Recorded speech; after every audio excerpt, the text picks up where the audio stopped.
Hello, hello, and welcome back to the third part of the series called Things to Do Before Legion. In this series, I talk about things, you want to be doing or want to have done before the Legion pre-patch launches, which, we're talking end of July, start of August, probably, which is actually just over a month away, so yeah, not a lot of time left.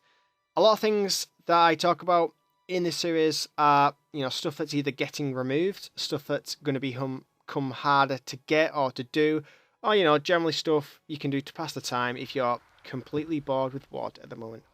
Now, in this particular video, I'm going to be talking about those glorious mounts. The look at me, I've got this feature of WoW. And to be honest, apart from achievements, I consider mounts to be one of my main focuses in WoW.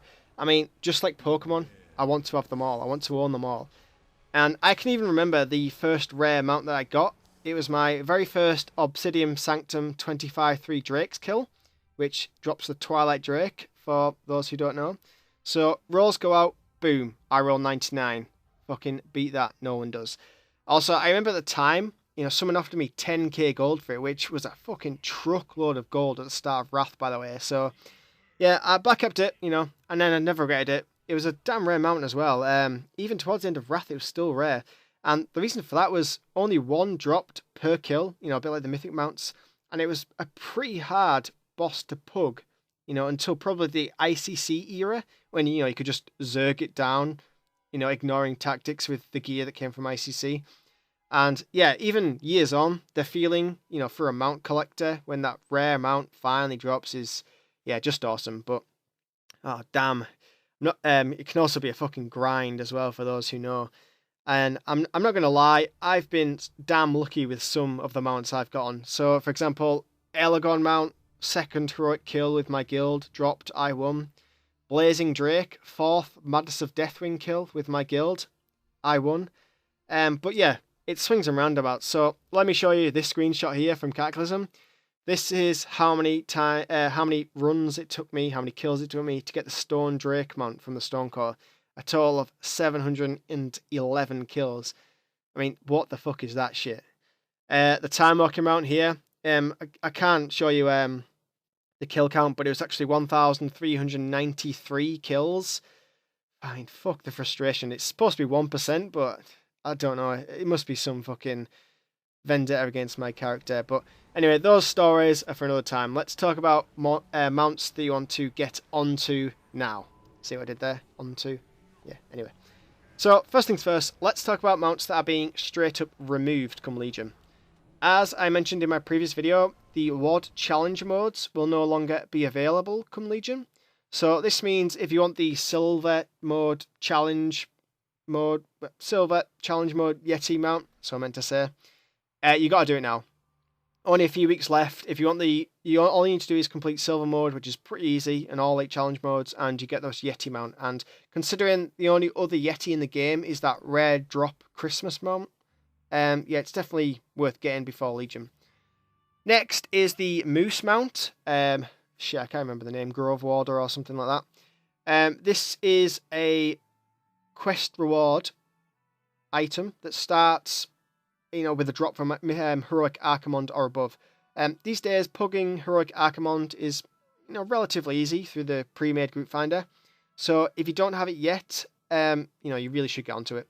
And, hey, if you don't want to pug it, I'm sure you can also buy a boost for it, because I think they go for less than 50k on any server nowadays. So, yeah, no excuses for not getting this one. The last one worth mentioning here is the Brawlers Guild mount. Now, like I mentioned in my last video, the Brawlers Guild is disappearing for now come Legion. It's unclear if the vendors are disappearing too, but, just to be sure, if you want to get that mount, get it now. It's pretty easy enough, like I mentioned in the last video. With any kind of decent gear, you can just zerg through an hour or two. So yeah, it's actually unlocked when you reach rank 8, for those who don't know. Okay, so next one up is the guaranteed mythic drop mounts, which are turning into 1% drop chances come Legion. And them two are the Ironhoof Destroyer, which drops from Mythic Blackhand, and the Fellsteel Annihilator, which drops from Mythic Archimond. Of course, if you're not in a Mythic Raiding Guild, the Archimond mount may be a bit more difficult to get, unless, of course, you want to buy it for upwards of 1 million gold, but I mean, the Black Hand mount is a bit more easier to get. There's loads of pugs going each week through the pre-made group finder, if you can get into those.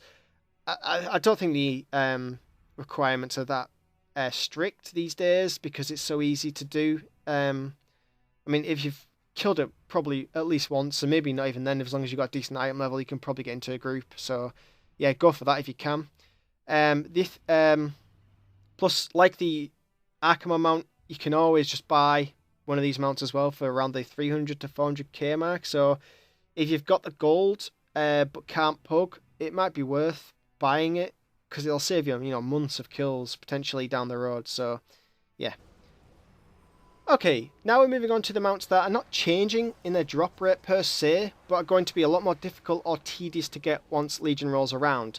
First, let's talk about the Garrison Invasion mounts. So if you don't know, there are 4 of them, and each of them has an equal chance to drop from 3 sources. 2 of them are the 2 epic coloured loot bags you can get for completing a gold or platinum Garrison Invasion. Or they can also drop from one of the summoned garrison bosses that you can do. There is only 1 chance per week of dropping from one of these sources. So, 3 chances per week. 1 from each bag and 1 from a garrison boss. And the drop chance for any of these mounts is speculated to be around 2%. So, there's 4 chances of 2%, on 3 different sources. So, whatever. It's 2% drop rate for any of the mounts, and there's 3 sources you can get it from, but you can only do each of those once a week. So, well, why is this becoming more difficult, you may ask? Well, at the moment, you can pretty much find, the invasions on the pre-made group finder at any time of the day if you wait, 5 to 10 minutes. So, you can do invasions on all your alts, no problem. Also, if you hang around and keep refreshing the pre-made group finder, you can also find the garrison bosses as well. They are less common, but, they do appear. Now, although it takes a bit of time, you can easily complete, invasions on all your characters, all your alts, and garrison bosses on all your characters, all your alts, with fairly, little effort. However, once Legion rolls around, there will literally be none on there. And I don't mean, they'll be rare. I mean, literally none, because they'll be soloable, and no one's going to find a group for those anyway. So, meaning, you're going to have to do all the work yourself, and there's a lot of work to get, to do all of these and all your characters, and there's actually so much work that I'm actually not going to go into it. Just take my word for it, take my advice. If you want those mounts, or ever intend to go for them, it's best to do them now, rather than waiting to Legion, where there'll be more of a grind fest plus luck, than just luck, which is what they are at the moment. Alright, so next, let's talk about the rare spawns that drop mounts. And just to be clear, I'm not talking about the Tanaan spawns here, due to the fact that, those 4 rares that spawn in Tanaan, that drop 3 different mounts, they spawn quite regularly, so even come Legion, you'll be able to find those no problem. So, if you don't know, there are several rare mobs that spawn around Draenor, which each drop a mount when killed. And some of them, like Pound Fist, have a long respawn timer. As I mentioned in my previous video, WOD zones, will most likely be coming cross-realm once Legion launches, which means the rare spawns that drop these mounts are going to be camped by more and more people, and therefore, killed faster. And well, it's not completely awful, as, all the rare spawns that drop mounts are multi-tap mobs. They do have several spawn points, so you could easily miss out if someone doesn't, say anything, or, you're just flying around and happen to miss it. The great thing at the moment is that there are actually camp groups that you can, join in the pre-made group finder. They'll, camp different spots and call out when one spawns, as well as groups that will actually form if one appears. So, also if you're on a low pop realm, it's easier to solo camp them now than it will be in Legion with the cross realm. So, yeah, it's just something to think about if you ever want the mounts from these rare spawns that spawn in Draenor. Best to do it now. Building on the subject of cross-realm zone causing problems, the next one is definitely the main one to think about, and that is Void Talon of the Darkstar. Now, surely every mount collector knows about this one, but if you don't, or you're not quite sure, I'll explain it briefly. Around Draenor, on the outskirts of level 100 daily zones, edge of reality portals can very rarely appear. For exact locations on where the portals spawn, you can look them up on Wowhead or something. But the portals supposedly only appear for around 5 minutes before despawning. If you click on these portals, once it's spawned, you teleport to a location where you can actually loot the mount, the Void Tunnel decks there. Now, catching one of these portals, at the moment is rare enough as it is due to, their long respawn times, the fact that they despawn after a short time, and the fact that, there's generally, loads of spawn points spread out all over the place. Add loads of extra campers with the addition of Cross Realm, and, you can understand how this mount will become an even bigger nightmare to get than it is now. So there's still so much speculation, really, on how the spawn timer actually works that I'm not going to go into details of what I think, so I'm just going to tell you how I got mine. I spoke to a guy once who told me to plant 3 characters, one in Spies of Iraq, one in Talador, and one in Gorgrond, as the other 3 zones are much more popular and usually swamped with people, and it just reduces your chance to get it. So what you want to do is wait for the weekly server reset and log on as soon as the servers come up. Record the time that you log on, just so you know, and log into each of your 3 characters in the 3 zones and check all the spawn points. And this, logging in between characters, checking all the spawn points should take less than 5 minutes. So if it spawned, you can be sure, if it spawned in one of those zones, you can be sure it didn't despawn on you if no one else got to it. So if you don't find one, log off on those characters and come back in exactly 1 hour from when, you recorded that time. Again, on those 3 characters, fly to other spawn points and check. And if you don't find it, then you've probably missed out and either have to camp it or try again next reset. I followed this advice and actually found mine in Spies of Iraq exactly 1 hour after the servers came up from a reset. So, I'm not saying it's fact or whatever. I'm just saying that's how it went for me. So this method could potentially work. Maybe it was luck, maybe it's coincidence, but I'm just saying that's how I got mine. Next, I want to mention the Rukmar mount. It's just like the other world bosses. It's an incredibly rare drop, but you can get into a group so easily at the moment through the pre-made group that it's definitely worth doing on all your characters and all your alts. I mean, most groups are on auto-invite anyway, so you don't even need to be level 100. You can just join on whatever level alt you've got and have a chance of getting them out. So, in Legion, it's likely that level 110 geared characters will be soloing this, and therefore there will be no groups really going for them. So if you want to get in on this kill action too, the chances are you're also going to have to be 110 and geared to be able to solo it. So that's just worth mentioning why I think it might be worth getting onto it now, trying to get on as many characters as you can, or trying to farm the boss just on many characters you can for the chance of the mount, rather than waiting to Legion where it might come a little more difficult if you don't have a geared character. Okay, finally, before I wrap this thing up, I just want to mention one more thing, and that's time walking mounts. Now, yes, I know time walking isn't going anywhere, but just hear me out for a second.